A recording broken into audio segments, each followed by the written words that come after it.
আসসালামু আলাইকুম ভোজনচিত্র দর্শক ও বন্ধুদের। চাল কুমড়োর মিষ্টি হালকা স্বাদ আর ডালের প্রোটিন এই দুটো মিলেমিশে এক অসাধারণ কম্বিনেশন তৈরি করে। আমি আজকে আপনাদের দেখাবো কীভাবে খুব সহজে এবং অল্প উপকরণে এই রান্নাটি করা যায়। তাহলে আর দেরি না করে চলুন দেখে নেওয়া যাক আজকের রেসিপিটি। প্রথমে কাটা চাল কুমড়োটি ভালোভাবে পানি দিয়ে ধুতে হবে। এভাবে কয়েকবার ভালোভাবে পানি দিয়ে ধুয়ে নিব। এমন হলে ধুতে হবে যাতে কোনো পরিমাণে ময়লা না থাকে। এরপর চাল কুমড়োটি থেকে ভালোভাবে পানি ছেঁকে নিব।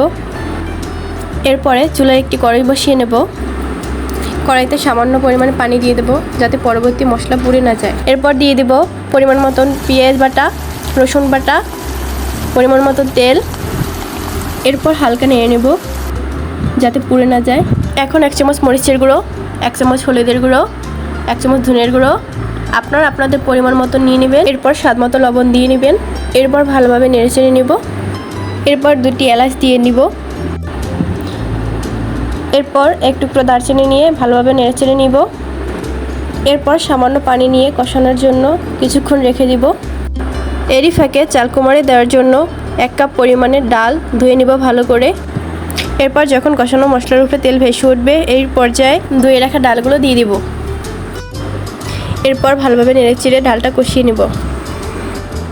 এরপর ডালটি ভালোভাবে কষানোর পরে পরিমাণ মতো পানি দিয়ে নিব। কিছুক্ষণ পরে ধুয়ে রাখা চাল কুমড়োটি এর ভিতর দিয়ে দিব। এরপর কষানো ডালের সাথে চাল কুমড়োটি ভালোভাবে নেড়েচেড়ে মিশিয়ে নিব। মেশানো হয়ে গেলে পরিমাণ মতো পানি দিয়ে ভালো করে নেড়েচেড়ে নিব। এরপর ঢাকনা দিয়ে 10 থেকে 15 মিনিট ঢেকে রাখব। 15 মিনিট পরে ঢাকনা উঠিয়ে ভালোভাবে নেড়েচেড়ে নিব। নেড়েচেড়ে নেওয়ার পরে 2টি তেজপাতা দিয়ে দিব।